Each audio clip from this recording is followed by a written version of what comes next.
Mother Bear refused to leave a lone toddler in the forest. What happened next was shocking. Let us know where you're watching from. If you love my content, consider supporting it with a super thanks. Also, don't forget to like and subscribe. It'll help us to remain in touch with amazing people like you.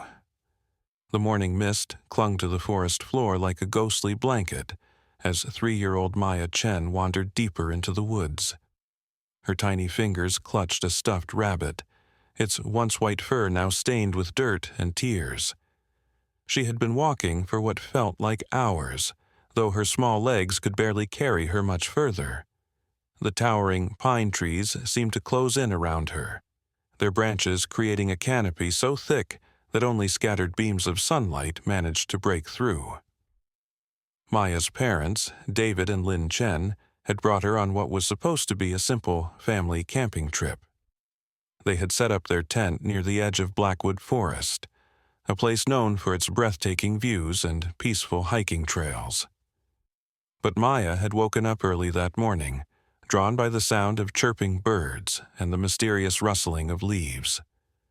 While her parents slept, she had slipped out of the tent, following a colorful butterfly that danced just beyond her reach. Now, hours later, Maya was completely lost. Her small voice called out for her mommy and daddy, but the forest seemed to swallow her words. The deeper she went, the quieter everything became. Even the birds had stopped singing. She stumbled over a fallen branch and fell to her knees, scraping her palms against rough bark. Tears began to flow down her chubby cheeks as she realized she didn't know which way to go. "Mama," she whispered, hugging her stuffed rabbit tighter. The forest around her felt alive, watching her every move. Strange sounds echoed from somewhere behind the trees, the snap of twigs, the rustle of bushes, something moving through the undergrowth. What Maya didn't know was that she was being watched. About 50 yards away, hidden behind a cluster of thick oak trees, a massive brown bear stood perfectly still. The bear's name was Coda, though no human knew this. She was a mother herself, with a 6-month-old cub named Nico who stayed close to her side. Coda had been foraging for berries when she first caught the scent of the human child. Every instinct told Coda to take her cub and move away from the area. Humans meant danger. But something about this tiny human was different. The child wasn't making loud noises or aggressive movements like the adult humans who sometimes invaded their territory. This one seemed lost, afraid, and completely helpless. Coda watched as Maya struggled to stand up after her fall. The bear's keen senses picked up the salt of tears, the rapid beating of a frightened heart, and something else, the sweet, innocent smell that all young creatures carried. It was the same scent that had drawn her to protect Nico when he was born. Her maternal instincts, so powerful and deep, began to stir in a way she had never experienced with a human before. Nico, curious about the strange sounds, poked his small black nose around his mother's massive leg. He let out a soft whimper, asking in his own way what they were looking at. Coda gently nudged him back with her snout, but her eyes never left Maya. The little girl had managed to get back on her feet and was now walking in circles, clearly confused about which direction to take. She called out again, her voice breaking with exhaustion and fear. "Daddy, where are you? I'm scared." That's when Coda made a decision that would change everything. Instead of retreating deeper into the forest with Nico, she began to move closer to Maya.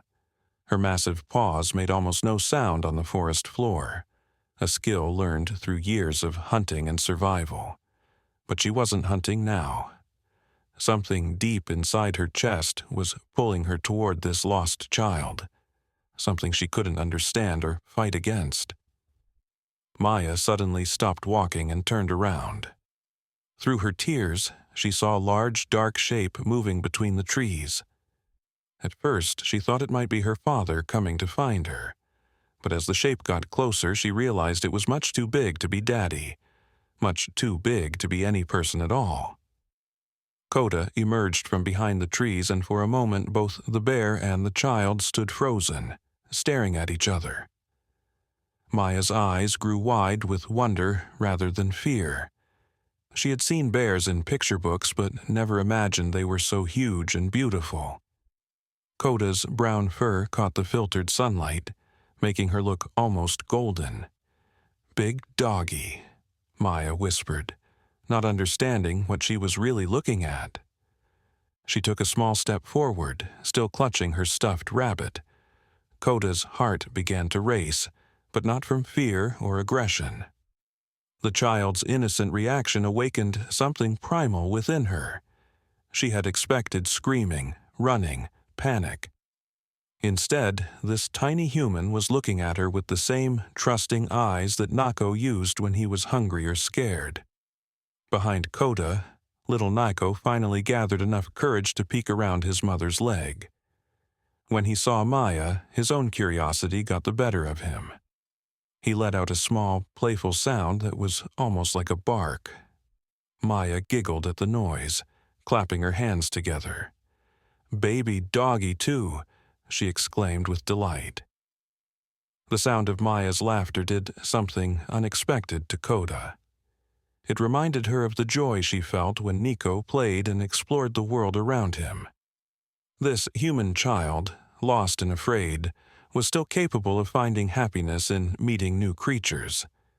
It showed a pureness of spirit that Coda recognized and respected. Slowly, carefully, Coda began to move closer to Maya. Every step was deliberate and gentle.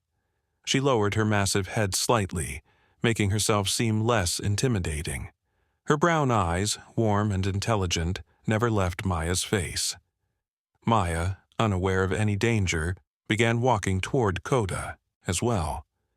Her little legs moved with the unsteady gait of a toddler who had been walking for too long. When she was about 10 feet away from the bear, she stumbled again and fell forward. Without thinking, Coda lunged forward and caught Maya gently with her snout, preventing the child from hitting the ground hard. The contact sent a shock through both of them. Maya felt the warm, soft fur against her cheek, while Coda felt the tiny heartbeat of the vulnerable creature she had just protected. "Thank you, big doggy," Maya said softly, reaching up to pat Coda's nose with her small hand. At that moment, something extraordinary happened. Coda felt a bond form between herself and this lost human child that defied everything she had ever known about the natural order of the forest. Maya wasn't prey, wasn't a threat, wasn't an enemy. She was simply a young one who needed protection, and Coda's maternal instincts had claimed her as surely as if she were her own cub. Nico, seeing his mother's acceptance of the strange new creature, bounded forward to investigate Maya more closely. He sniffed at her shoes, her clothes, and her stuffed rabbit, his tail wagging with excitement. Maya giggled again and gently petted Nico's head, causing the cub to roll over playfully. As the three unlikely companions sat together in the forest clearing, none of them realized that Maya's parents had discovered her missing and were already organizing a massive search party. The real adventure was just about to begin. Meanwhile, back at the campsite, David Chen had woken up to find his wife Lynn frantically searching through their tent. Her hands shook as she threw sleeping bags and camping gear aside, calling Maya's name in a voice that grew more desperate with each passing second. "She's not here, David. Maya's gone." Lynn's voice cracked as she stumbled out of the tent, her dark hair messy from sleep, her eyes wide with terror.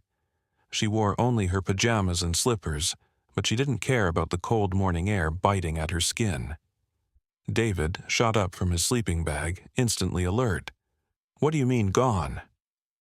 "She was right here between us when we went to sleep." He quickly threw on his jacket and boots, his mind racing through all the terrible possibilities. "Maya! Maya, where are you?" They searched around their campsite first, calling her name over and over. Lynn checked behind every tree, under every bush, while David looked inside their car, hoping maybe Maya had crawled in there to play. But there was no sign of their little girl anywhere. "The zipper on the tent," Lynn whispered, pointing with a trembling finger. "Look, David, it's open just enough for a small child to squeeze through." David's heart sank as he realized what had happened. Maya must have woken up early and decided to explore on her own. She had always been curious, always drawn to new sights and sounds. But here in the wilderness, that curiosity could be deadly. "We need to call for help," David said, pulling out his cell phone. But the screen showed no signal bars. They were too deep in the forest, too far from civilization. "Lynn, stay here in case she comes back. I'm going to drive to the ranger station." "No." Lynn grabbed his arm with both hands, her grip so tight it hurt. "I'm not staying here alone. What if she comes back and we're both gone? What if something happens to you too?" Tears were streaming down her face now, and her whole body was shaking. David pulled his wife into his arms, feeling her fear match his own. Okay, we'll go together. But first, let me try to follow her trail." He knelt down near the tent opening and examined the soft earth. There, barely visible in the dirt, were tiny footprints leading away from their campsite and into the dense forest. The prints were small and uneven, showing that Maya had been walking slowly, probably still half asleep when she first wandered off. "She went this way," David said, pointing toward a path that disappeared between towering pine trees. "The footprints are fresh. She can't have gotten too far." But as they followed Maya's trail deeper into the woods, the footprints became harder and harder to see. The ground grew rockier, covered with fallen leaves and pine needles that showed no trace of their daughter's passing. After 30 minutes of searching, they lost the trail completely. "Maya!" Lynn screamed so loudly that birds flew out of nearby trees. "Please, baby, answer Mommy." Her voice echoed through the forest, but the only response was the whisper of wind through the branches. David wrapped his arm around Lynn's shoulders, trying to stay strong for both of them, but inside he was breaking apart with worry. Back in the forest clearing, Maya was completely unaware of her parents' panic.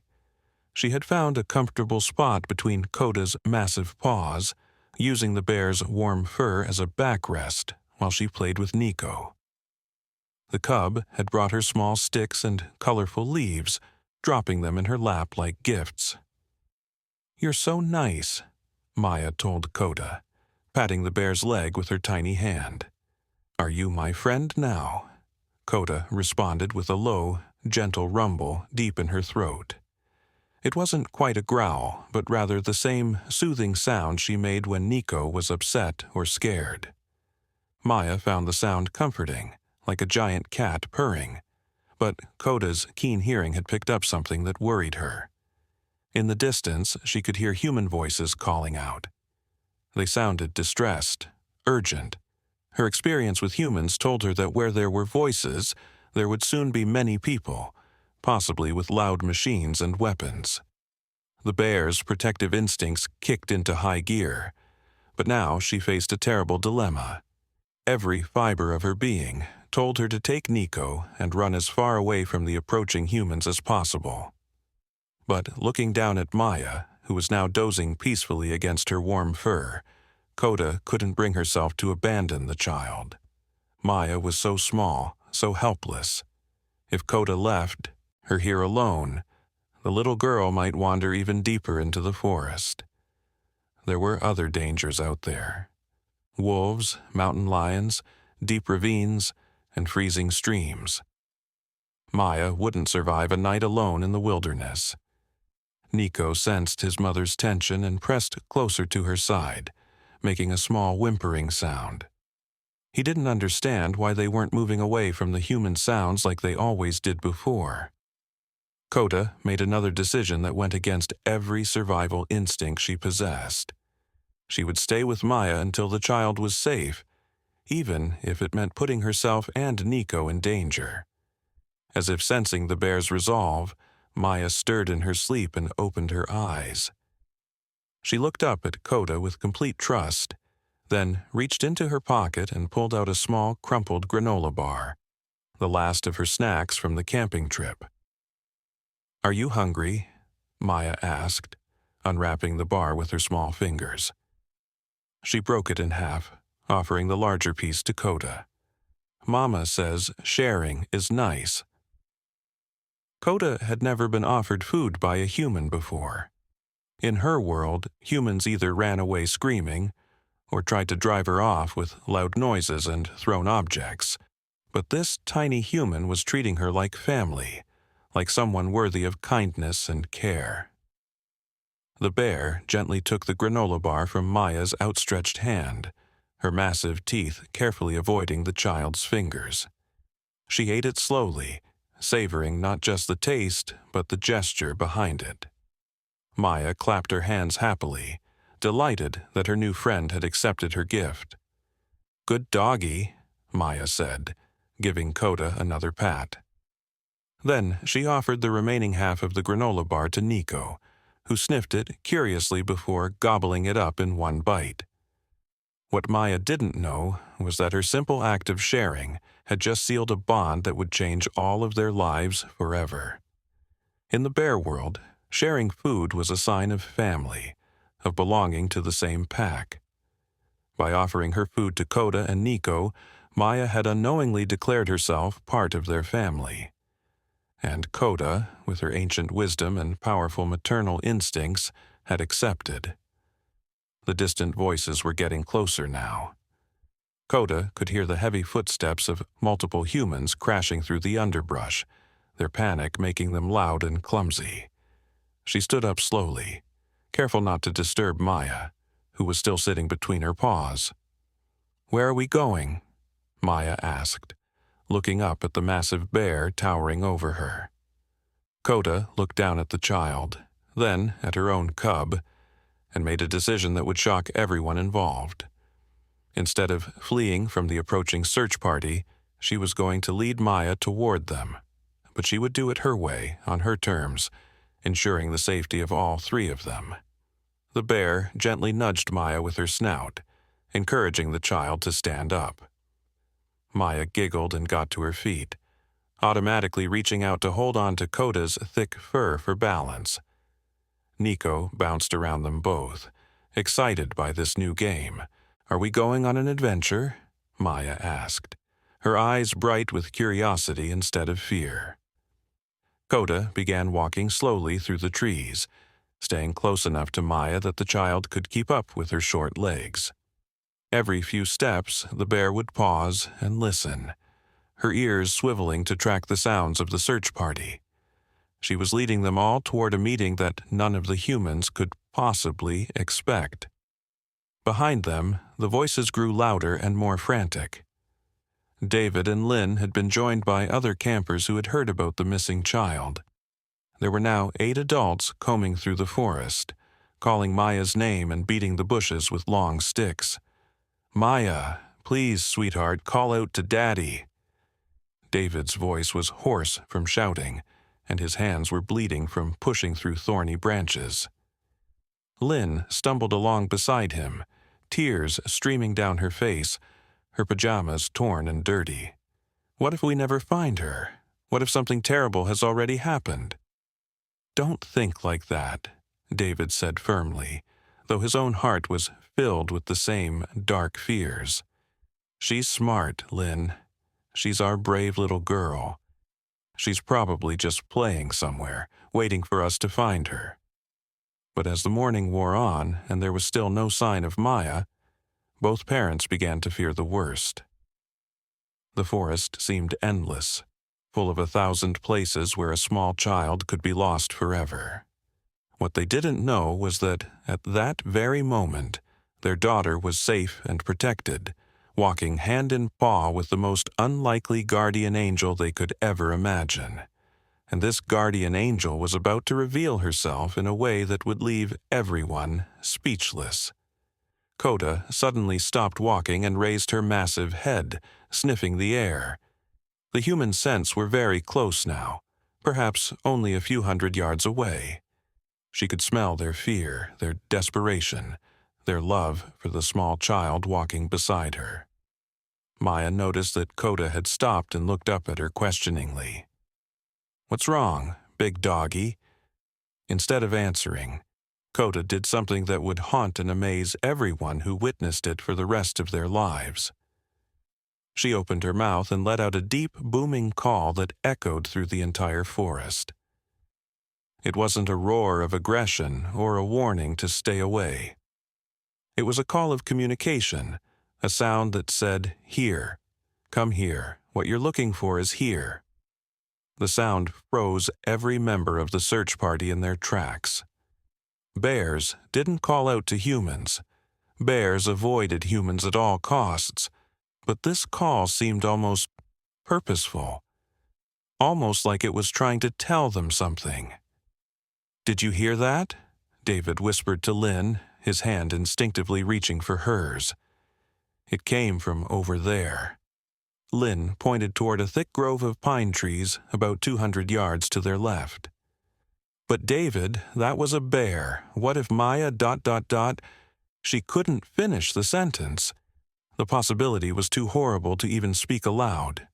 But Maya, hearing the familiar voices of her parents in the distance, suddenly understood what was happening. Her mommy and daddy were looking for her. She cupped her small hands around her mouth and called back, with all the strength her little lungs could muster. "Mama! Daddy! I'm here! I'm with the nice doggies!" The sound of their daughter's voice, alive and apparently unharmed, sent both parents running toward the sound with a speed born of pure love and desperation. Behind them, the other members of the search party followed, their hearts pounding with a mixture of relief and terror. What they were all about to witness would challenge everything they thought they knew about the natural world, about the relationship between humans and wild animals, and about the mysterious power of innocence to bridge even the most impossible gaps. David crashed through the underbrush first, his heart hammering so hard he could barely breathe. Branches tore at his clothes and scratched his face, but he didn't feel any pain. All he could think about was reaching Maya, holding her in his arms, making sure she was safe. Lynn was right behind him, her maternal instincts giving her strength she didn't know she possessed. But when they burst into the small clearing where the voices had come from, both parents stopped dead in their tracks. The scene before them was so impossible, so completely beyond anything they could have imagined, that their minds struggled to process what they were seeing. There, sitting calmly in a patch of dappled sunlight, was their 3-year-old daughter. She was cross-legged on the forest floor, her stuffed rabbit in her lap, looking perfectly content and unharmed. But she wasn't alone. Towering over Maya like a massive, protective shadow was the largest brown bear either parent had ever seen. The bear had to weigh at least 400 pounds, with claws longer than a man's fingers and teeth that could crush bones. But the most shocking thing wasn't the bear's size. It was the way she was positioned. Coda was standing directly behind Maya, her massive body forming a living shield between the child and any potential danger. Her head was lowered, and her dark brown eyes were fixed on the approaching humans with an expression that was alert but not aggressive. She looked like a guardian, a protector, a mother watching over her young. And beside Maya, tumbling playfully in the grass, was a bear cub that couldn't have been more than 6 months old. The cub was rolling over and over, while Maya giggled and clapped her hands at his antics. "Maya," David whispered, his voice barely audible. He was afraid that speaking too loudly might startle the bears and trigger an attack. Maya looked up at the sound of her father's voice, and her face lit up with pure joy. "Daddy, Mommy!" She started to stand up, but Coda gently placed one massive paw on the child's shoulder, keeping her seated. It wasn't a threatening gesture. It was protective, almost tender. "I made new friends," Maya announced proudly, as if she were introducing her parents to children from the playground. "This is Mama Bear and her baby. They're really nice. Mama Bear shared my snack with me." Lynn felt her knees go weak. Her daughter was sitting inches away from a wild bear and her cub, talking about them like they were family pets. Every instinct screamed at her to rush forward and grab Maya, but something in the bear's posture made her hesitate. The other members of the search party had caught up now, and they formed a semicircle around the clearing, all of them staring in stunned silence at the impossible scene. Tom Morrison, a local park ranger who had joined the search, slowly reached for the radio clipped to his belt. "Don't," David said quietly, not taking his eyes off the bear. "No sudden movements, no loud noises." But Tom had already seen something that profoundly disturbed him. "That's not normal behavior," he whispered to the others. "Bears don't do this. They don't stay with human children. They don't position themselves protectively. Something's wrong with this picture." What Tom didn't understand was that nothing was wrong. Something was extraordinarily right. Coda had claimed Maya as her own, and she would defend the child with her life if necessary. The bear's maternal instincts had overridden millions of years of evolution, creating a bond that transcended species. Maya, oblivious to the tension in the air, continued chattering happily. "Mama Bear caught me when I fell down, and Baby Bear brought me pretty leaves. Look." She held up a small collection of colorful autumn leaves that Nico had gathered for her. "And we shared food," Maya continued, reaching into her pocket and pulling out a few crumbs from the granola bar. "Mama says sharing is good. Mama Bear liked it." At the mention of sharing food, Coda's ears perked up. She remembered the taste of that granola bar, but more importantly, she remembered the trust and love behind the gesture. This small human had accepted her and Nico as family, and Coda would honor that bond no matter what. Lynn took a small, careful step forward. "Maya, sweetheart, can you come to Mommy now?" But before Maya could move, Coda stepped protectively in front of the child, blocking Lynn's path. The bear's message was clear. Maya was under her protection now, and she wouldn't let anyone, even the child's own parents, put her in danger. "She won't let me take her," Lynn said, tears streaming down her face. "The bear won't let me take my own daughter."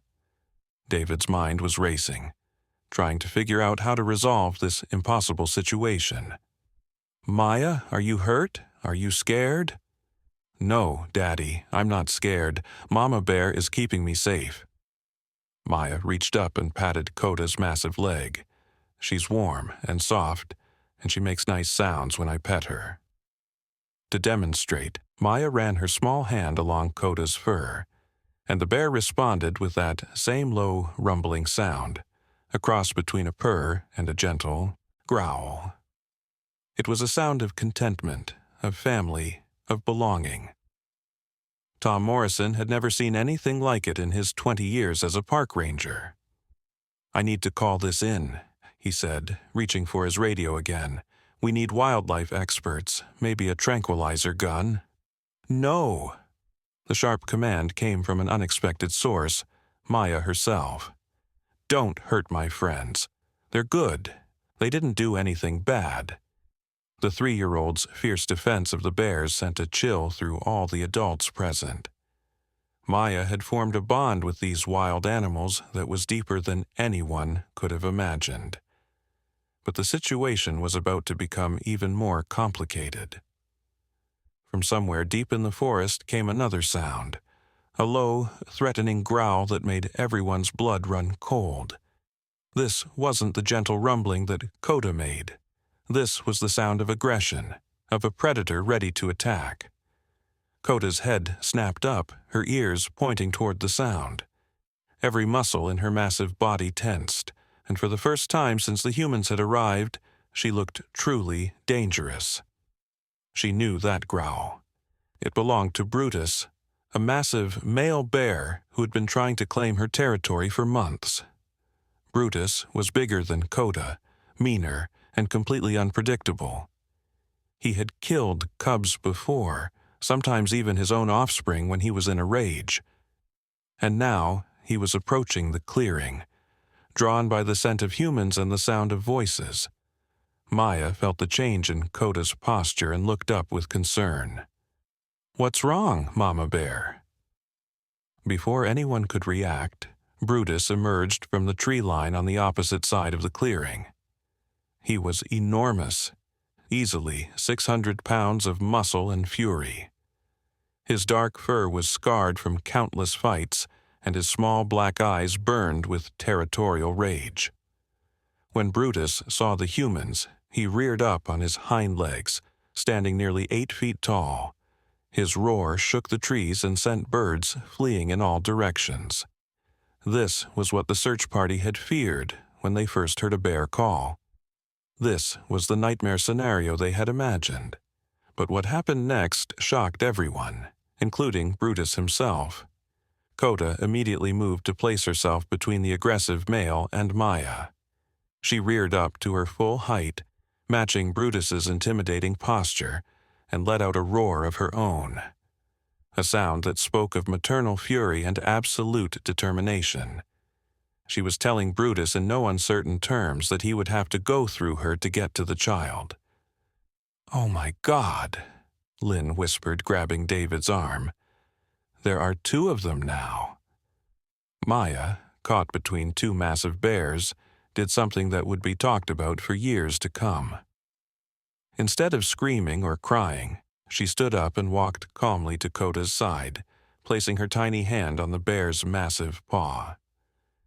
"It's okay, Mama Bear," she said in her sweet, innocent voice. "I'm not scared. You'll keep me safe."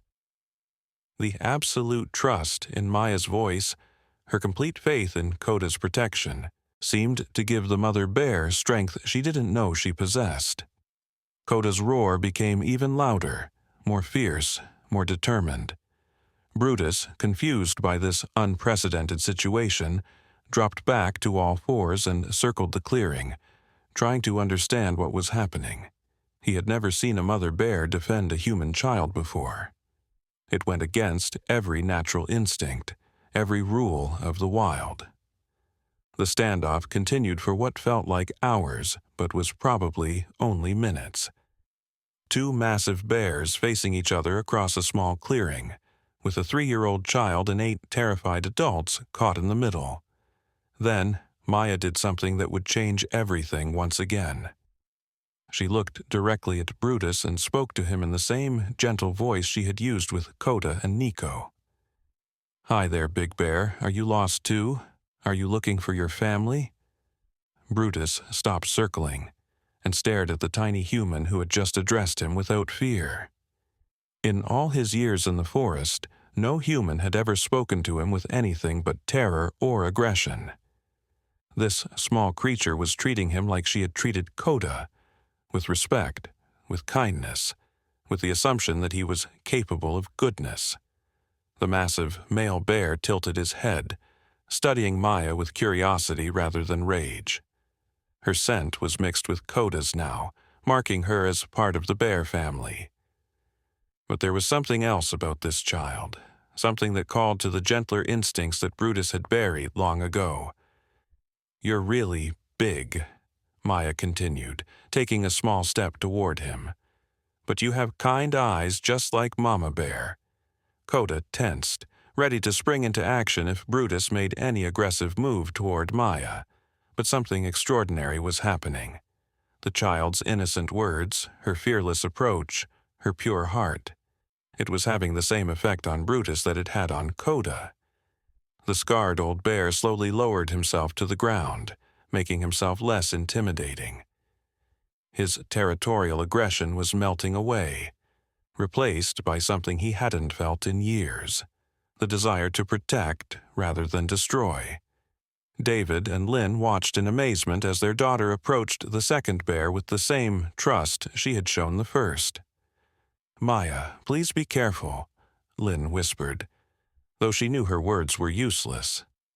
Maya was operating on a level that adults couldn't understand, communicating with the bears through pure emotion and instinct. "Are you hungry?" Maya asked Brutus, reaching into her pocket. She pulled out a small piece of lint and a tiny pebble, the only things left in her pocket besides the granola bar crumbs. "I don't have much food left, but I can share." She held out the pebble to Brutus, offering it with the same generosity she had shown Coda. To everyone's amazement, the massive bear gently took the pebble in his mouth, then dropped it at Maya's feet, a gesture of acceptance and friendship. "Good bear," Maya said, patting Brutus on the nose.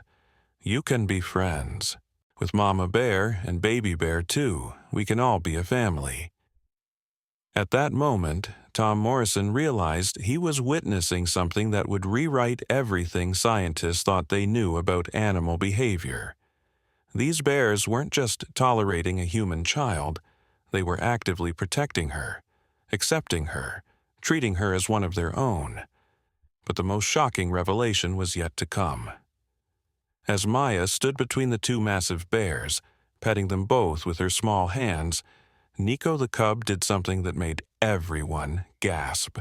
The baby bear walked over to Maya and gently took the hem of her shirt in his mouth. Then, very carefully, he began to tug her toward the edge of the clearing, not away from the humans, but toward them.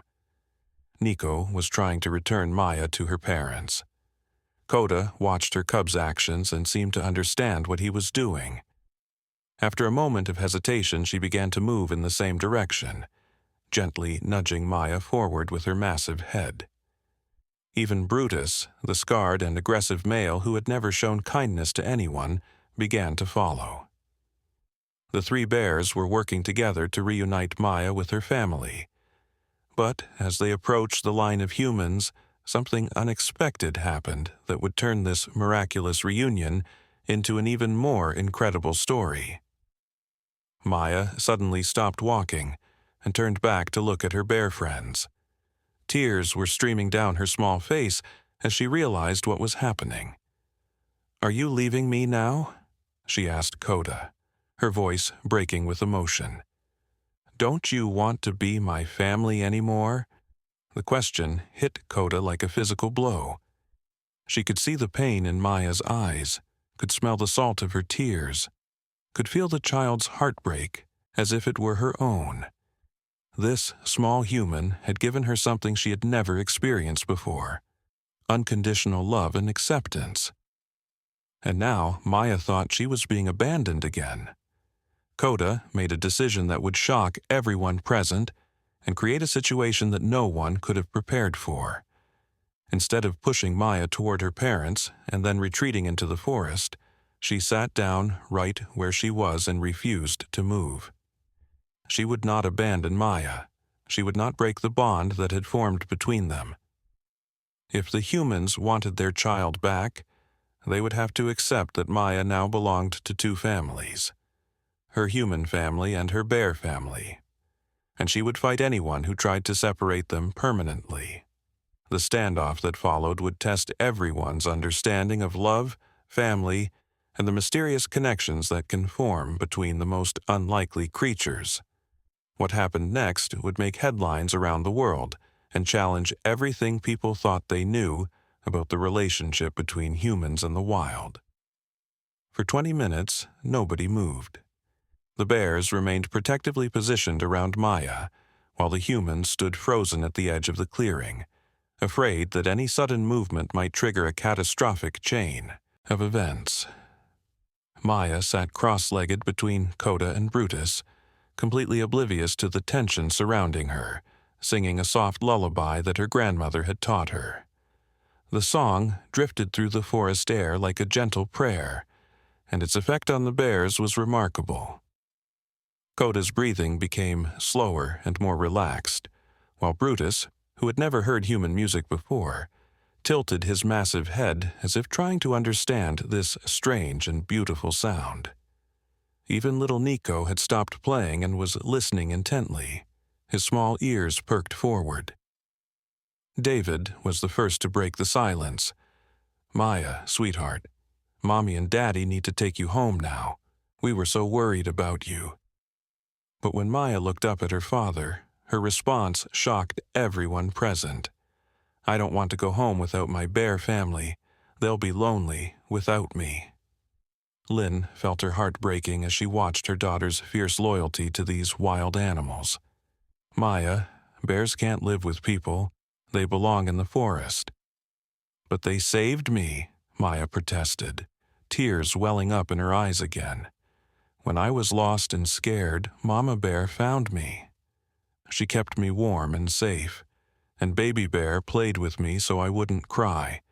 And Big Bear," she pointed to Brutus, "he's not mean like everyone thinks.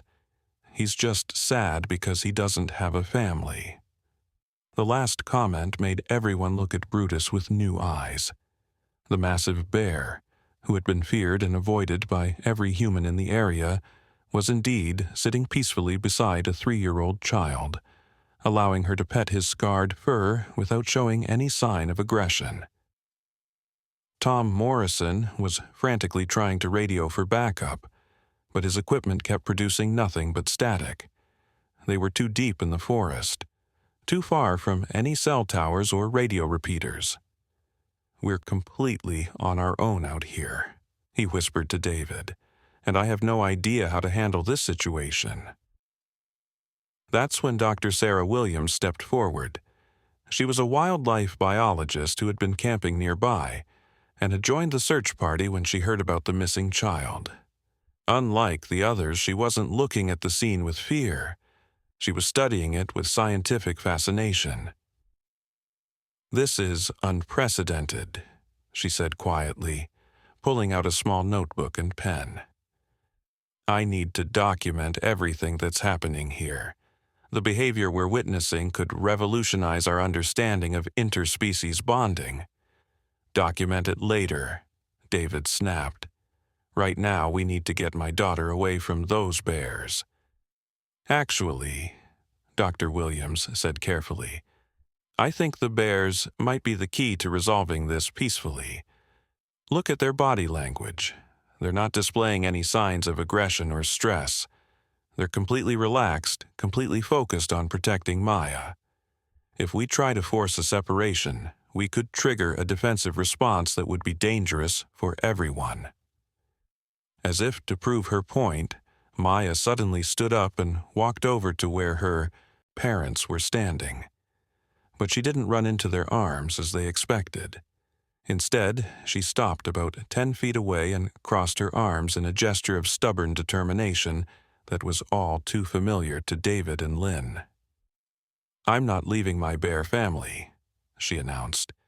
"If you want me to come with you, they have to come too." The absurdity of the demand might have been amusing under different circumstances, but right now it represented an impossible problem. How do you explain to a 3-year-old that wild bears can't come home for dinner? "Maya, bears are wild animals," Lynn said gently. "They can't live in houses or ride in cars. They need to stay in the forest where they belong." "Then I'll stay in the forest too," Maya replied with the absolute certainty that only a toddler can possess. "I can live here with them. Mama Bear will teach me how to find food, and Baby Bear can be my brother." Behind Maya, Coda seemed to understand the conversation even though she couldn't comprehend the words. The bear could sense the conflict, could smell the emotional distress of everyone involved.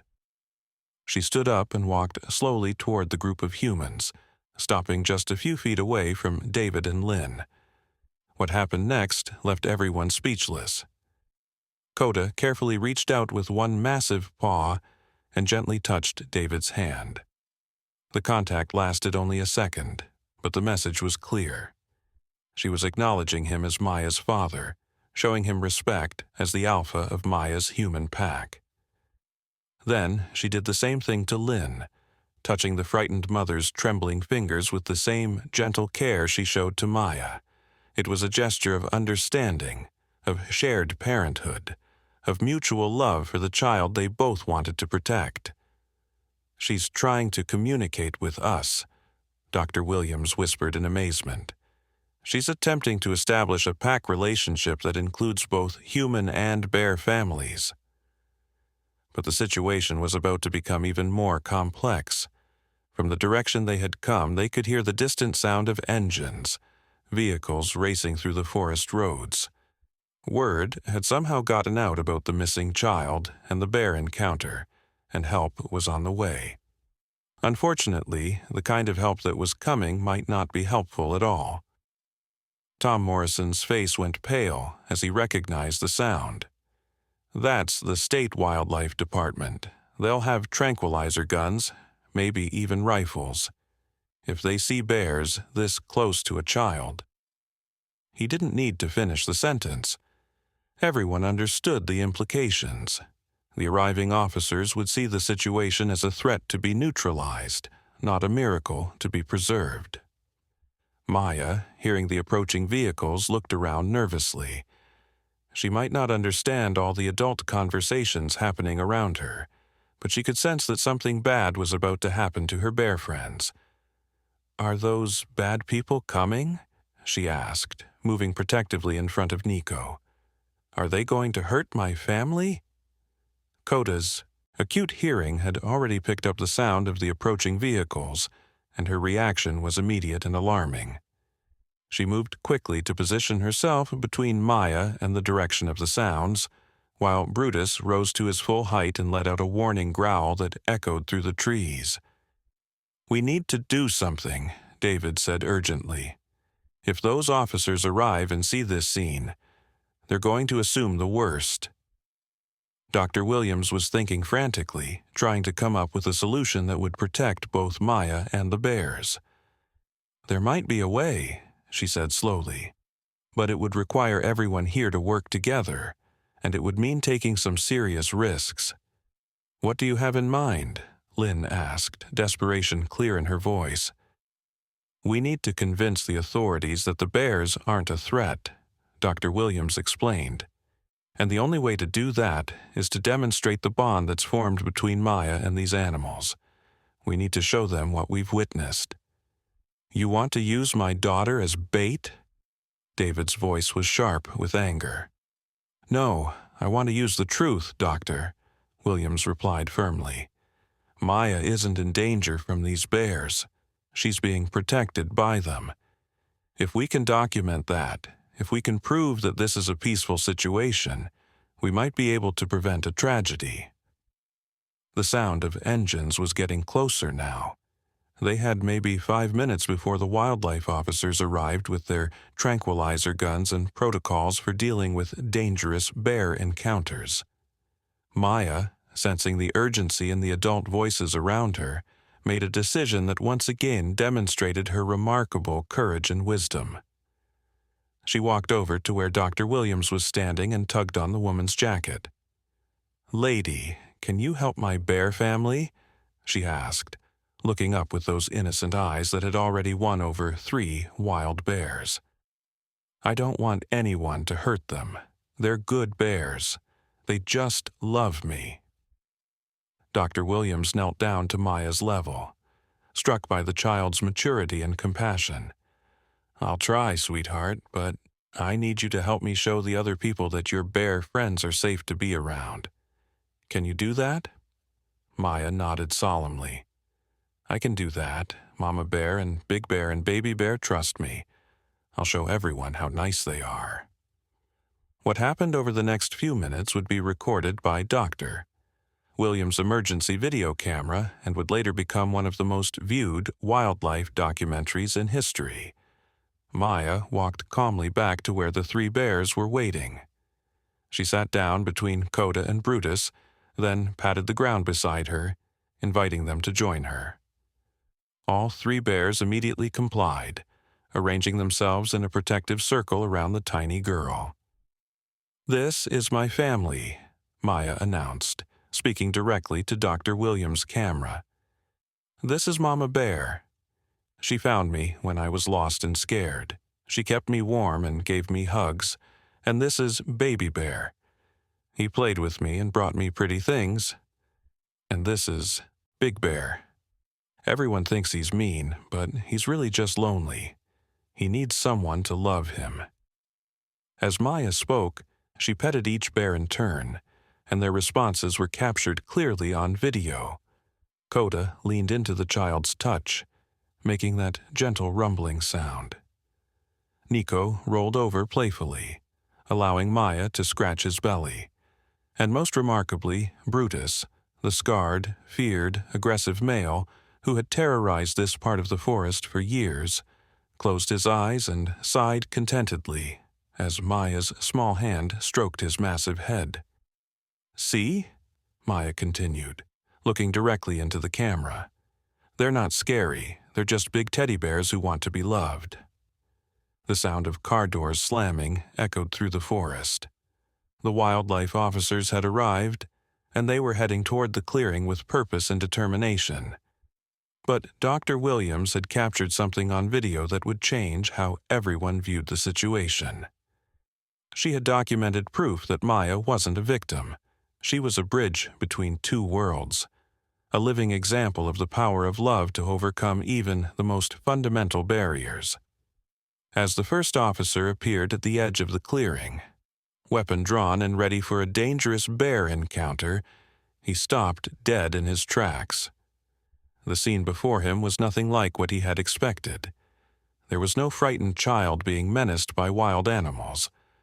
Instead, he saw a little girl sitting peacefully with 3 bears, all of them calm and relaxed, all of them focused on protecting and caring for each other.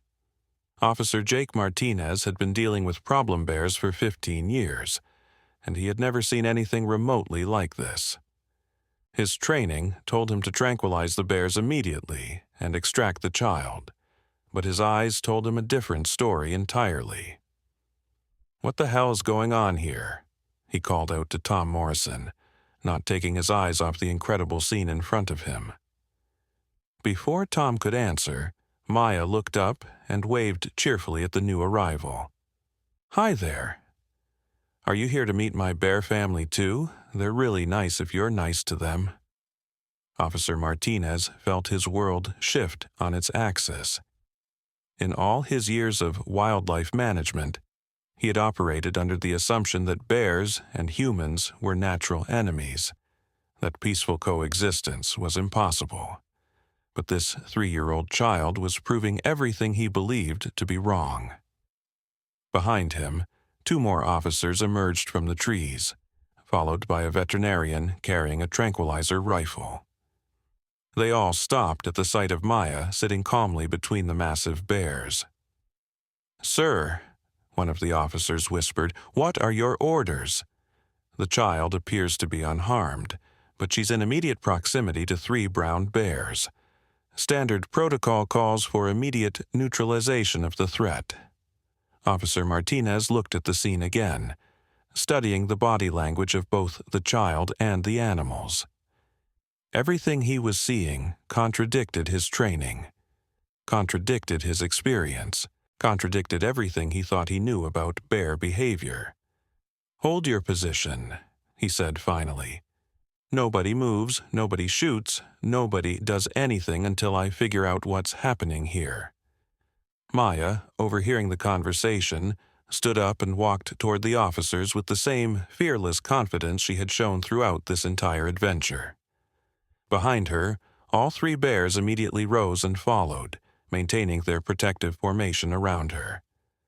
"Please don't hurt my friends," Maya said, looking up at Officer Martinez with tears in her eyes. "They saved my life. They kept me safe when I was lost. They're good bears."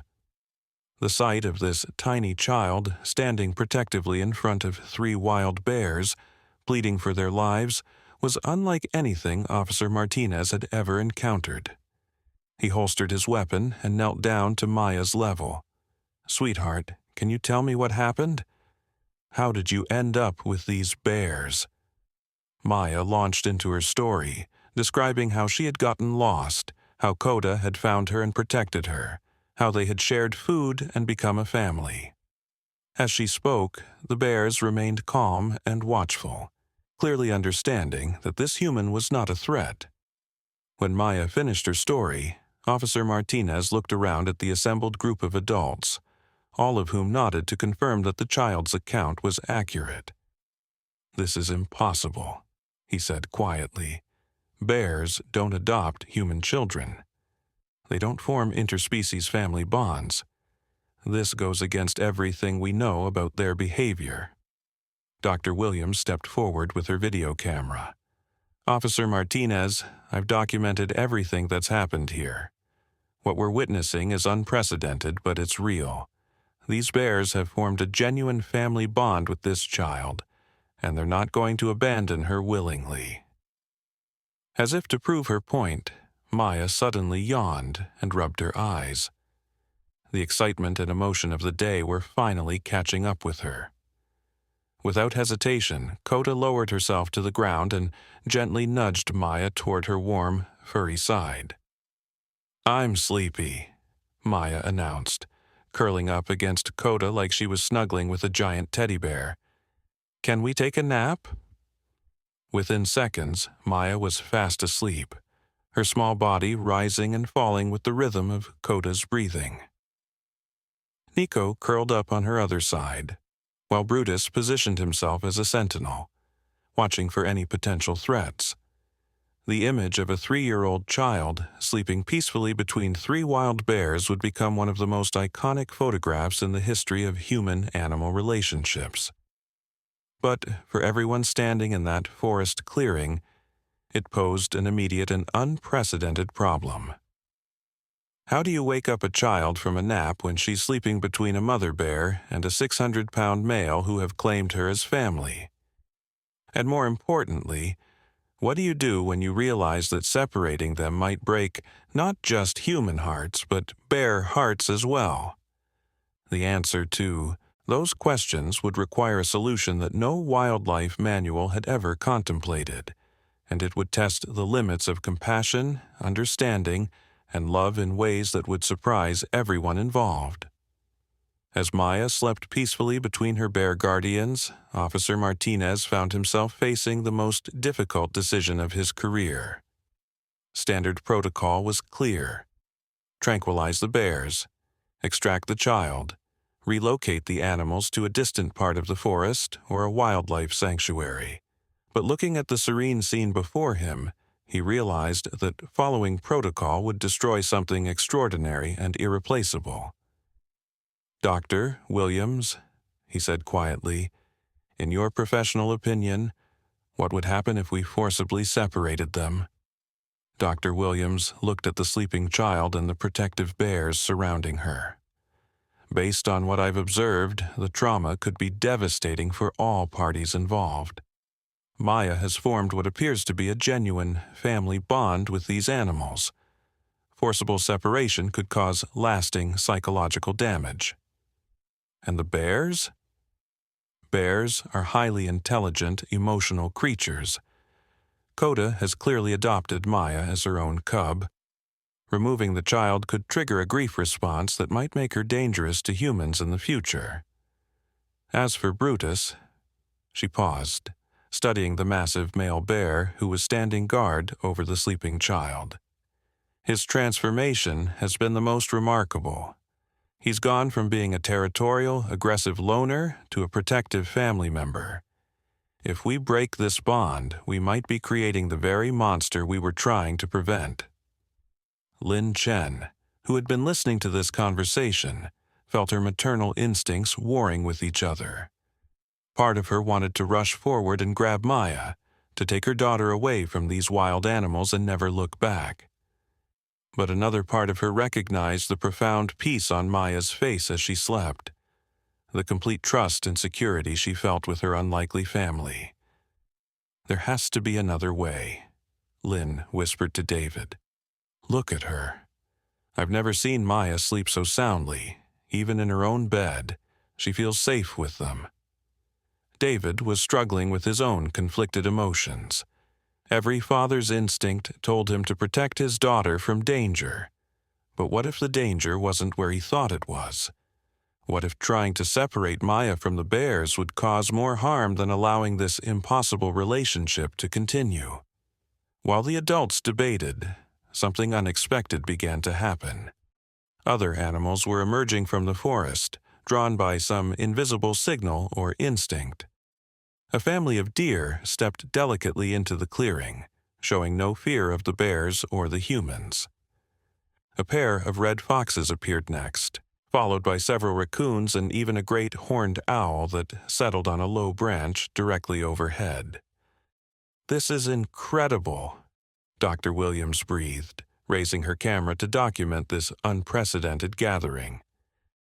"It's like they're all drawn to witness what's happening here." Tom Morrison shook his head in disbelief. "In 30 years of forest management, I've never seen predator and prey species gathering peacefully like this. It's like the normal rules of nature have been suspended." But the most shocking arrival was yet to come. From the deepest part of the forest emerged an ancient female bear, so old that her once dark fur had turned silver gray. She moved slowly but with undeniable dignity, and when the other animals saw her, they all seemed to bow their heads in respect. Even Coda and Brutus reacted to the old bear's presence. They remained protectively positioned around Maya, but their posture shifted to one of deference and acknowledgement. This was clearly the matriarch of the bear community, a leader whose authority was absolute. The elderly bear approached the sleeping child slowly, her movements careful and deliberate. When she reached Maya, she lowered her massive head and gently sniffed the air around the little girl. Then, in a gesture that brought tears to several observers' eyes, she touched Maya's forehead with her nose, a bear's equivalent of a blessing. "My God," Officer Martinez whispered.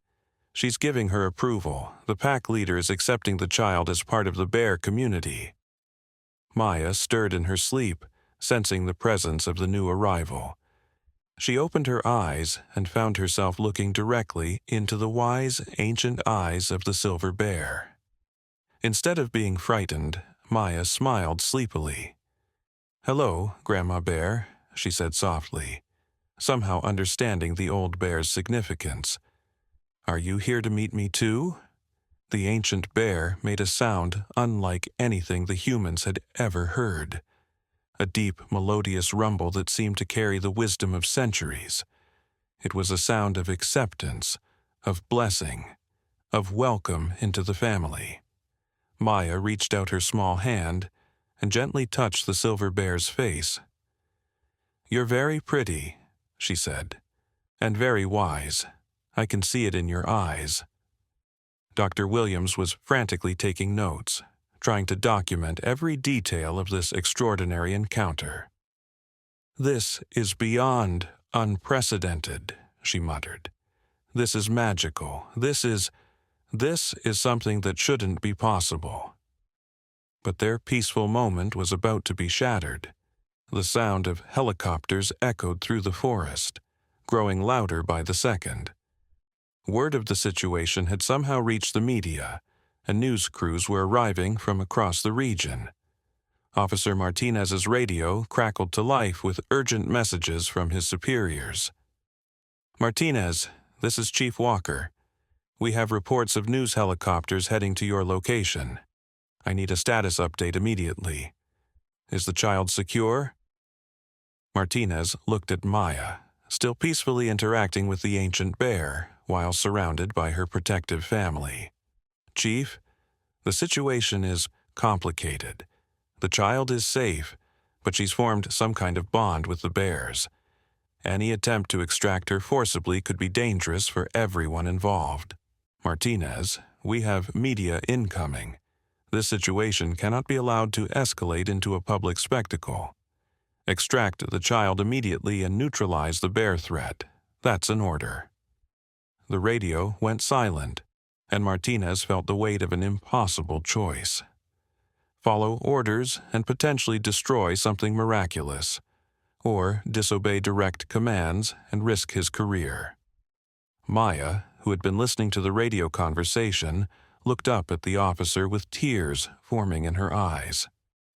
"Please don't hurt my family," she pleaded. "I know you're a good person.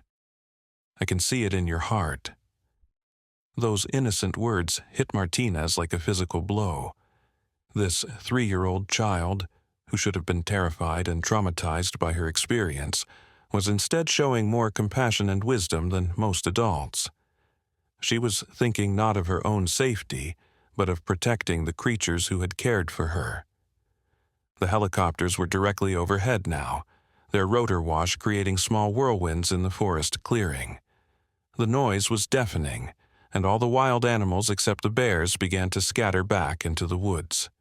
But Coda, Brutus, Nico, and the ancient silver bear remained steadfast, forming an even tighter protective circle around Maya. A news reporter's voice boomed down from one of the helicopters through a loudspeaker. "This is Channel 7 News. We can see a child surrounded by multiple bears. Emergency services. Please confirm the status of the rescue operation." Maya looked up at the noisy machines with confusion and growing fear. "What are those loud things?" she asked Coda, pressing closer to the bear's warm side. "Are they going to hurt us?" For the first time since this whole adventure began, Coda showed signs of stress and agitation. The noise and chaos of the helicopters was triggering her fight-or-flight instincts, and she began to pace anxiously, torn between her desire to protect Maya and her need to escape the threatening sounds. Brutus was having an even stronger reaction. The massive bear rose to his full height and roared at the helicopters, a sound of rage and defiance that could be heard even over the rotor noise. He was interpreting the aircraft as aerial predators threatening his newly adopted family. "This is bad," Dr. Williams shouted over the noise. "The helicopters are stressing the bears. If we don't do something soon, their protective instincts could turn dangerous." Maya, sensing the growing tension in her bear family, stood up and walked to the center of the clearing. Despite the deafening noise and chaos around her, she cupped her small hands around her mouth and shouted as loudly as her little lungs could manage. "Stop! You're scaring my family!" Her voice was barely audible over the helicopter noise, but something about the sight of a tiny child standing fearlessly in the middle of a group of agitated bears gave everyone pause. The reporters in the helicopters began focusing their cameras on Maya, capturing footage that would soon be broadcast around the world. "Please, go away," Maya continued shouting. "We're not hurting anyone. We just want to be together." Officer Martinez made a decision that would define the rest of his career. He pulled out his emergency flare gun and fired 3 red flares into the air, the universal signal for the helicopters to maintain distance and await further instructions. The helicopters backed off slightly, reducing the noise level enough for conversation to resume. But the damage had been done. The bears were now agitated and defensive, and Maya was starting to show signs of distress from all the chaos and shouting. "We need to get her out of here," David said urgently. "This situation is spiraling out of control." But when he took a step toward Maya, both Coda and Brutus immediately moved to block his path. The bears were no longer just protective. They were actively preventing any human from approaching their adopted cub. "Maya," Lynn called out desperately. "Sweetheart, come to Mommy. We need to leave this place. It's not safe anymore." Maya looked around at the chaos surrounding her, then back at her bear family. The ancient silver bear moved closer to her, offering comfort and reassurance with her presence. Maya made a decision that would change everything once again. "I'm not leaving," she announced, with the stubborn determination that only a 3-year-old could possess. "This is my home now. These are my people. If you want me to come with you, you have to promise that my bear family can come too." "Maya, that's impossible," David said, his voice breaking with emotion. Bears can't live with humans. They belong in the wild. Then I belong in the wild too, Maya replied, crossing her arms defiantly. Mama Bear taught me how to find berries and drink from streams. Big Bear protects me from danger. Baby Bear plays with me so I'm not lonely. And Grandma Bear gives me wisdom. They're better at taking care of me than anyone. The words cut through her parents' hearts like knives. Their daughter was telling them that she preferred the company of wild bears to her own family. But looking at the scene objectively, they couldn't deny that Maya seemed happier and more confident than they had ever seen her. Dr. Williams had been studying the situation intensively, and a wild idea was beginning to form in her mind. What if there was a third option? She said suddenly. Everyone turned to look at her, hope and desperation clear in their eyes. What if we didn't have to choose between separating them and keeping them together? What if we could create a situation where both families could coexist? Officer Martinez frowned. What are you suggesting? A wildlife preserve, Dr. Williams said, her excitement growing as she spoke. A place where the bears could live in their natural habitat, but where Maya could visit them regularly, where researchers could study this unprecedented bond, and where both families could maintain their connection. That's crazy, Tom Morrison said. It would take years to establish something like that. We need a solution now. Actually, Dr. Williams continued, I know of a place. The Blackwood Research Station, about 50 miles from here. It's a wildlife observation facility that was closed due to budget cuts last year. The infrastructure is still there. Housing for researchers, enclosed observation areas, protected forest habitat. With the right funding and permissions, we could reopen it as a special preserve. Maya had been listening to this conversation with the intense focus that children reserve for discussions about their future. Would I get to see my bear family every day? She asked. We could arrange regular visits, Doctor, Williams said carefully. Maybe weekends, holidays, summer vacations. Your bear family would have hundreds of acres of protected forest, and you could spend time with them in a safe, controlled environment. What about school? Lynn asked, her practical mother's mind already working through the logistics.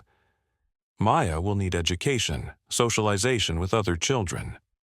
There are excellent schools in the area, Dr. Williams replied. And think about the educational opportunities this could provide. Maya could become the first human to truly understand bear communication and behavior. She could bridge the gap between our species in ways we've never imagined.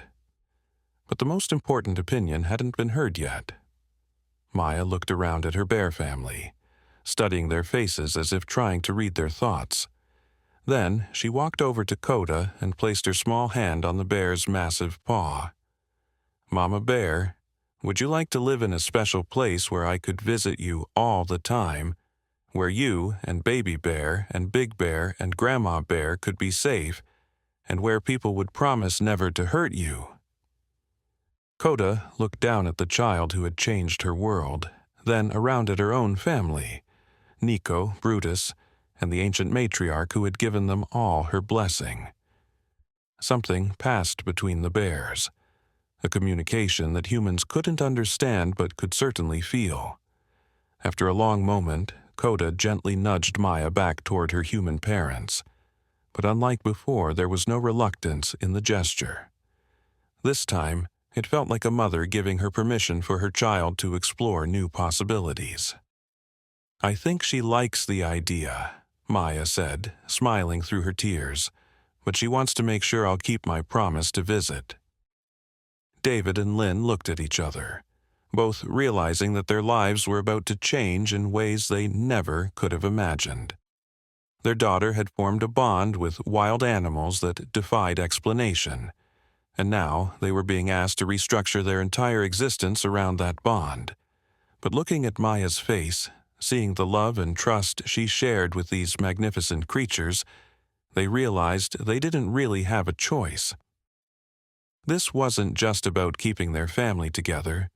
It was about honoring something sacred and unprecedented. "If we can make this work," David said slowly, "if we can create this preserve and find a way for both our families to be happy, then we'll try." Maya's face lit up with pure joy, and she ran back and forth between her human parents and her bear family, hugging everyone with boundless enthusiasm. "Did you hear that?" she told the bears. "We're all going to live happily ever after, just like in the fairy tales." But as the helicopters continued to circle overhead and the complexity of the situation became clearer, everyone realized that creating this happily ever after would require more than good intentions. It would require a miracle of cooperation, understanding, and love that would test the limits of what humans and animals could achieve together. The real adventure was just beginning, and the challenges ahead would make everything they had already faced seem simple by comparison. But for the first time since this extraordinary day began, there was hope that love really could conquer all, even the ancient barriers between human and wild. As word of the unprecedented situation spread through social media and news networks, the forest clearing became the center of a global phenomenon that no one could have predicted. Within hours, the story of Maya and her bear family had captured the imagination of millions of people around the world. The hashtag #BearFamily was trending on every platform, and donations were pouring in from strangers who wanted to help make the wildlife preserve a reality. But the increased attention also brought new challenges and unexpected complications. Dr. Elena Vasquez, a renowned animal behaviorist from the International Wildlife Federation, had chartered a private helicopter and was now standing at the edge of the clearing, studying the scene with the intensity of a scientist observing a new species. "This is impossible, Doctor," Vasquez muttered, adjusting her thick-rimmed glasses as she watched Maya casually braiding flowers into Nico's fur, while Brutus watched protectively. "Everything I know about bear psychology says this situation should have ended in tragedy hours ago." Dr. Williams approached her colleague with a mixture of excitement and defensiveness. "Elena, I've documented everything. The bond between this child and these bears is genuine, unprecedented, and absolutely remarkable. Or absolutely dangerous," Dr. Vasquez replied curtly.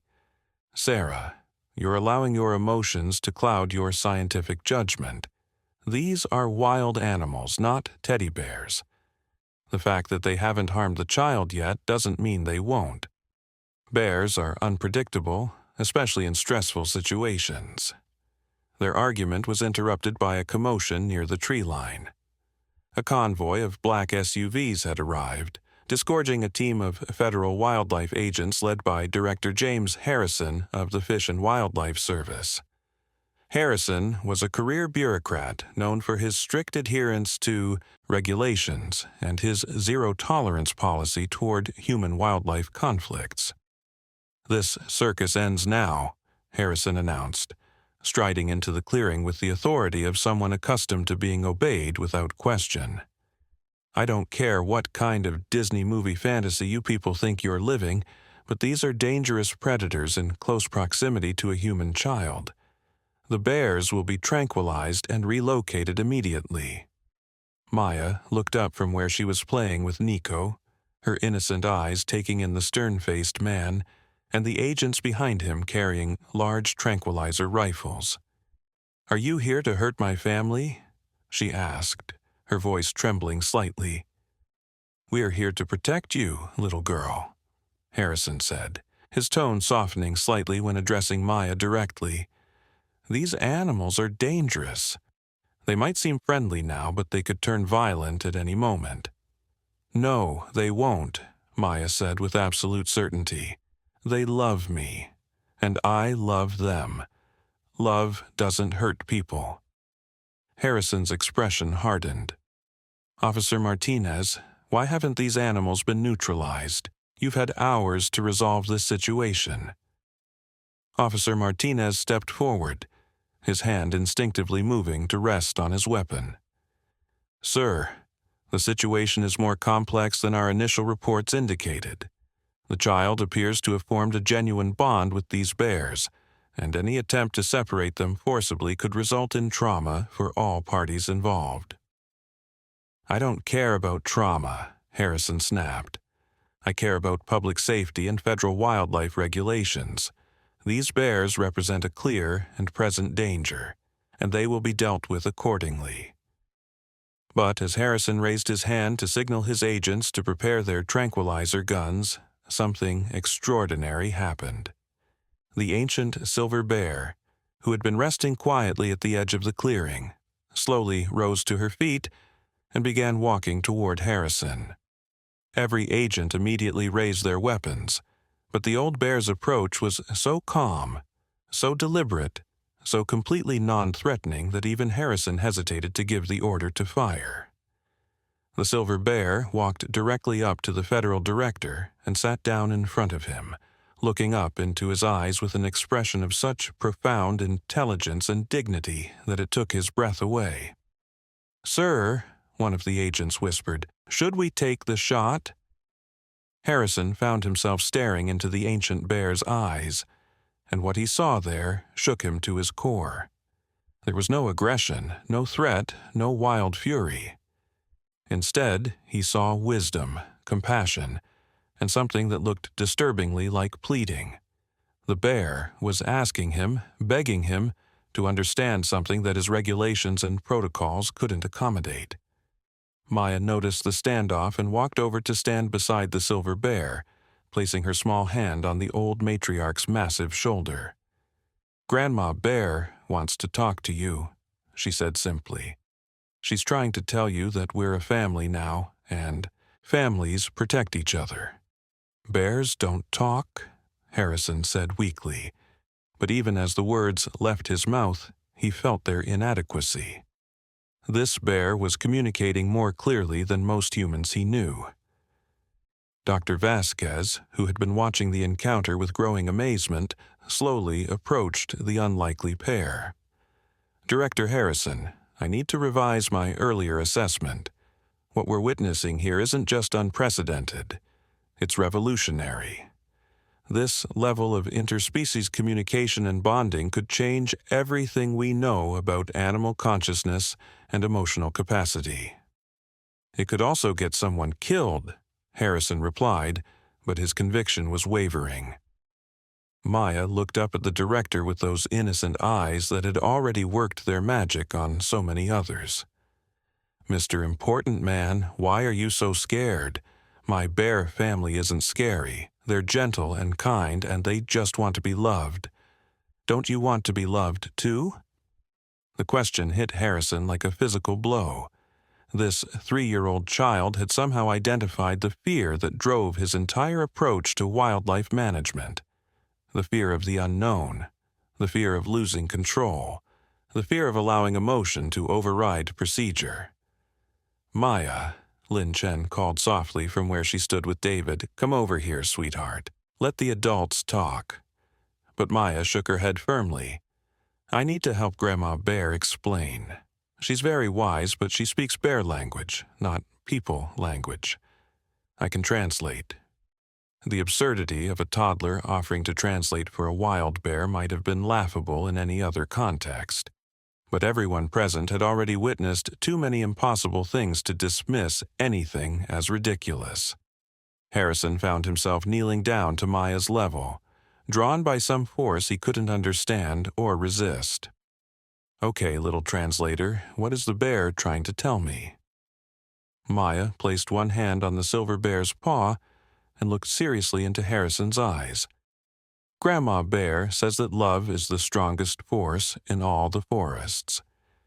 She says that when love is real and true, it doesn't matter if you have fur or skin, if you walk on 2 legs or 4.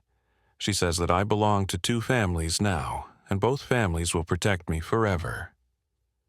Harrison felt something crack inside his chest, some wall of cynicism and regulation that he had built up over decades of bureaucratic service. "And what does she want me to do?" "She wants you to give us a chance," Maya said simply. "She wants you to trust that love can make impossible things possible. She promises that if you help us stay together, we'll show the whole world that different kinds of families can take care of each other." The federal director looked around the clearing, taking in the scene with new eyes. Maya sleeping peacefully between two massive bears, Nico playing gently with a human child, Brutus, the most feared bear in the region, standing guard over a toddler like a devoted father.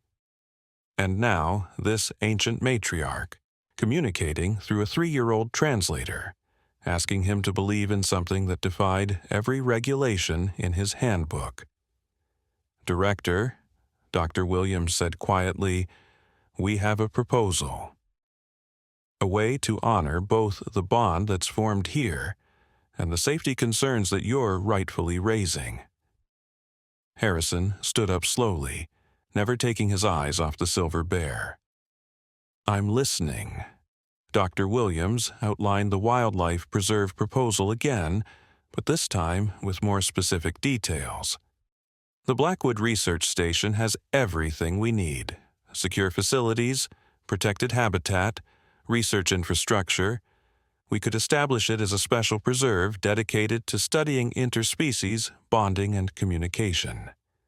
Maya and her family could visit regularly, while the bears would have hundreds of acres of protected forest and round-the-clock veterinary care." "And the funding?" Harrison asked pragmatically. "Already pouring in," Dr. Williams replied, holding up her phone to show the donation counter that was climbing by the minute. "The story has gone viral globally. We've received pledges from wildlife organizations, private donors, even several governments that want to study this phenomenon. But their planning session was interrupted by a new development that changed everything once again. A Park Service truck was rumbling through the forest, and when it stopped at the edge of the clearing, out stepped Margaret Whitehorse, a tribal elder from the local Native American community. Margaret was in her 70s, her long silver hair braided with traditional beads, her weathered face carrying the wisdom of generations. She walked slowly but purposefully toward the group, her eyes fixed on the silver bear with recognition and something that looked like reverence.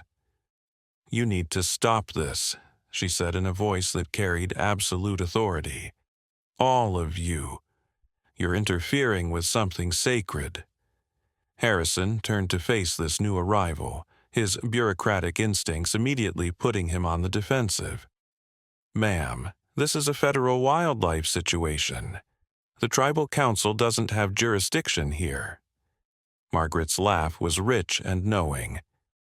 "White man's laws don't apply to matters of the spirit, Mr. Government Man. What's happening here is bigger than your regulations, bigger than your understanding, bigger than your fear." She approached the silver bear, who immediately rose and touched noses with the elderly native woman in a gesture of mutual respect and recognition. "Hello, old mother," Margaret whispered in her native tongue. "I wondered when you would choose to reveal yourself." Maya, who had been watching this exchange with fascination, tugged on Margaret's traditional dress. "Do you know Grandma Bear?" Margaret knelt down to Maya's level, studying the child's face with intense interest. "Child, do you know what you've done? Do you understand the gift you've been given?" "I made friends with the bear family," Maya said simply. "We love each other." "You've done much more than that," Margaret said softly. "In our old stories, there are legends of humans who could speak the language of all animals, who could bridge the gap between the human world and the wild world. We called them spirit walkers. Most people thought they were just myths." Margaret stood up and addressed the assembled crowd of officials, scientists, and media representatives. "This child is what our ancestors spoke of. She's a bridge between worlds, a translator of hearts. And that bear, she pointed to the silver matriarch, she's been waiting her whole long life for this moment. With all due respect, Dr. Vasquez interjected, we're dealing with documented animal behavior here, not mystical legends. Margaret's eyes flashed with a mixture of amusement and pity. Doctor, your science can tell you how, but can it tell you why? Can your studies explain why this particular child found this particular bear at this particular moment? Can your data account for the transformation we've witnessed in an aggressive male bear who suddenly became a protector? The questions hung in the air, unanswered and perhaps unanswerable by conventional science. Maya, who had been listening to this conversation with the serious attention that children give to discussions about their own fate, suddenly walked to the center of the clearing. Everyone is talking about me like I'm special, she said, her voice carrying clearly in the sudden silence. But I'm not special. I'm just me. The special thing is love. Love makes everything possible. She looked around at all the adults, the government officials with their regulations, the scientists with their theories, the tribal elder with her ancient wisdom. You're all trying to understand with your heads, Maya continued, but you need to understand with your hearts. My bear family doesn't love me because of science or legends or rules. They love me because love is what makes families. Maya walked back to where Coda was waiting and wrapped her small arms around the massive bear's neck. Mama Bear, show them how love works. What happened next would be remembered as one of the most profound moments in the history of human-animal relationships. Coda slowly approached each person in the clearing, the federal agents, the scientists, the tribal elder, even the stern Director Harrison. To each one, she offered the same gentle gesture, a soft touch of her nose to their hand, a moment of direct eye contact, a rumbling sound of peaceful greeting. It wasn't aggression or dominance or territorial marking. It was introduction. It was welcome. It was an invitation to understand that the barriers between species existed primarily in human minds, not in the hearts of creatures capable of love. When Coda touched Harrison's hand with her massive, gentle nose, the federal director felt something fundamental shift inside him. All his years of viewing wildlife as problems to be managed, threats to be contained, or resources to be protected suddenly seemed small and limited. This bear was treating him as an equal, as a fellow creature capable of understanding and compassion. I don't believe this is happening, Harrison whispered, but his hand was already moving to gently stroke Coda's massive head. Margaret Whitehorse watched this transformation with satisfaction. The old ways are not lost, she said quietly. The bridge between worlds still exists. It just needed the right heart to find it again. But their moment of profound connection was about to be tested in ways none of them could have anticipated. From the sky came the sound of military helicopters, not news crews this time, but official government aircraft. Someone with serious authority had decided that this situation required federal intervention of the highest level. As the helicopters landed and uniformed personnel began emerging, Maya looked up at all the adults around her with a wisdom far beyond her 3 years. The real test is coming now, she said simply. Are you all going to help my family stay together, or are you going to let fear win? The question would define not just the fate of Maya and her bear family, but the future of human-animal relationships around the world. And the answer would require more courage, more love, and more faith in the impossible than any of them had ever been asked to give. As the military helicopters touched down, kicking up dust and leaves in powerful whirlwinds, a figure emerged that made everyone's heart sink. General Patricia Stone, known throughout the federal system as the Iron Lady, stepped out wearing full military fatigues and an expression that could freeze fire. She was followed by a team of specialized wildlife containment experts carrying equipment that looked more suited for warfare than animal management. "This unauthorized assembly is hereby terminated," General Stone announced through a megaphone. "All civilians will evacuate immediately. The wildlife threats will be neutralized within the hour." Maya, hearing the harsh words and seeing the frightening equipment, did something that surprised everyone, including herself. Instead of running to her parents or hiding behind the bears, she walked directly toward the general with the fearless determination that had carried her through this entire adventure. "Ma'am, General Lady," Maya said, looking up at the imposing figure with innocent eyes, "why do you want to hurt my family? What did they do wrong?" General Stone looked down at the tiny child who had just addressed her with perfect politeness despite the circumstances. "Little girl, those are not your family. Those are dangerous wild animals that have somehow confused you into thinking they care about you. We're here to protect you." "But they do care about me," Maya said with absolute certainty. "And I care about them. That's what makes us family. Don't you have anyone who cares about you?" The question was so innocent, so purely curious, that it caught the general completely off guard. In her 30 years of military service, no one had ever asked her such a personal question in the middle of an operation.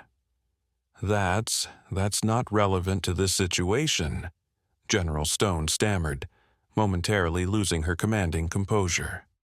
Maya tilted her small head thoughtfully. "I think it is relevant. I think maybe you've forgotten what love feels like, and that's why you're scared of it when you see it."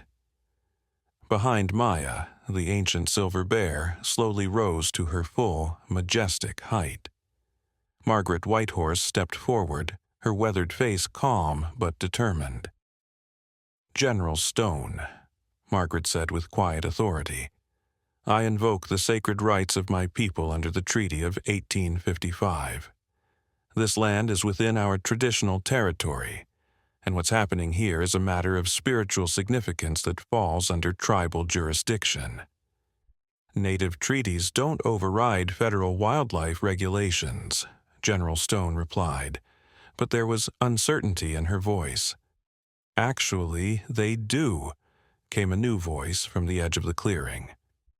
Everyone turned to see a distinguished man in an expensive suit walking toward them, flanked by a team of lawyers carrying briefcases. "General Stone, I'm attorney David Richardson, representing the International Wildlife Protection League.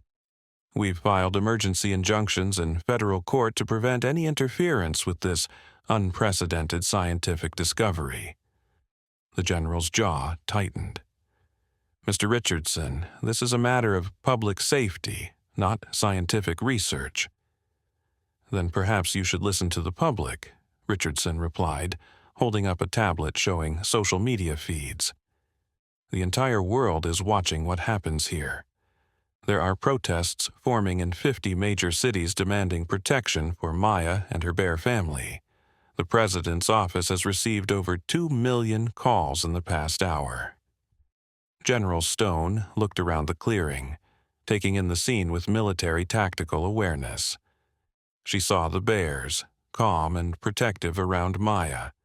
She saw the humans, united in their determination to protect this miraculous bond. She saw the media helicopters circling overhead, broadcasting everything to a global audience. And she saw Maya, a 3-year-old child standing fearlessly in the center of it all, radiating a love so pure and powerful that it had transformed everyone around her. "General," Maya said softly, walking closer and reaching out her small hand. "You don't have to be scared. I know you have a good heart underneath all that serious uniform. My bear family taught me that everyone has goodness inside them, even when they're trying to hide it." General Stone found herself looking down into Maya's trusting eyes, and something inside her military-hardened heart began to crack. This child, who should have been traumatized and terrified, was instead offering comfort to the very person who had come to separate her from everything she loved. "What would you have me do, child?" the general asked, her voice barely above a whisper. Maya smiled, the radiant expression that had captured hearts around the world. "Help us.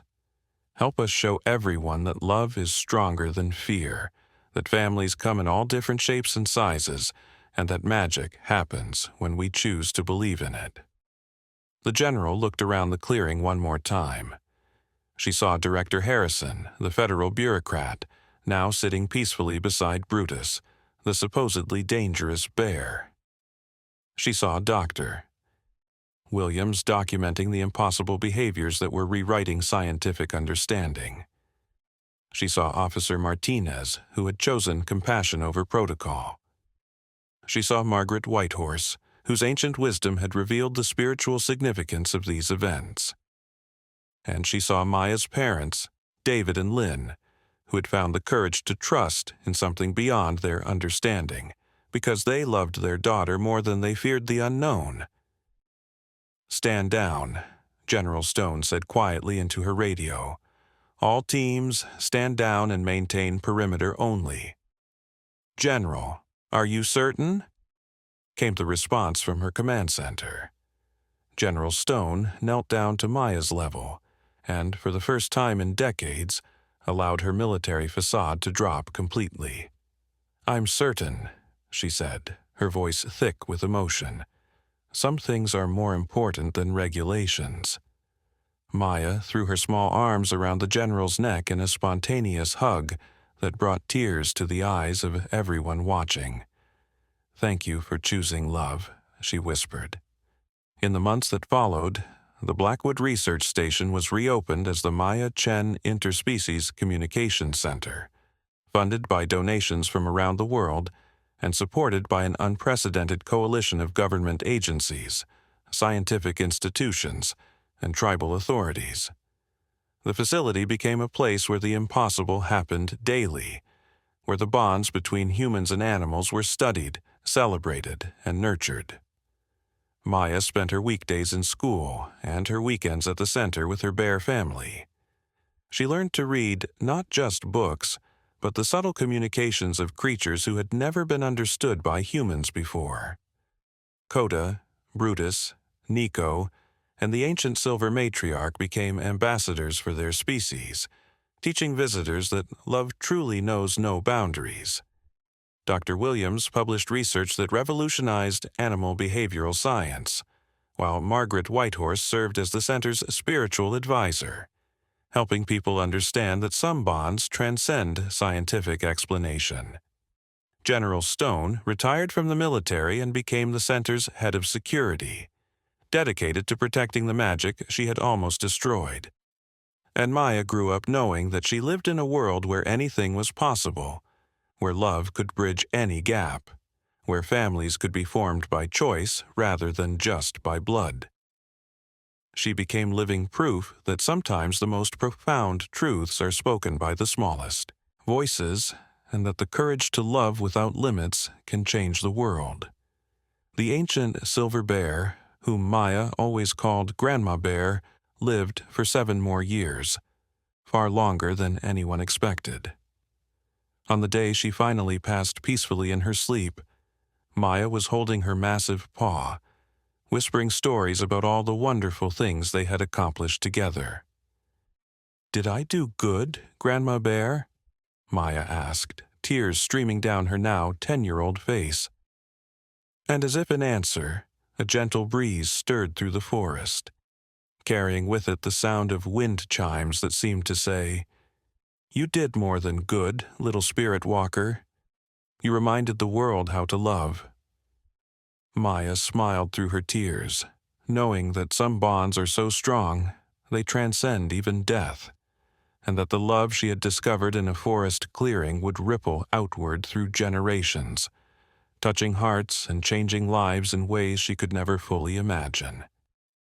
The story of the mother bear who refused to leave a lone toddler in the forest had become a legend of love conquering fear, of innocence transforming hearts, and of the magical truth that families are not defined by species, but by the depth of caring that connects one soul to another. And in a world that often forgot how to believe in miracles, Maya and her bear family stood as eternal proof that love, indeed, makes all things possible.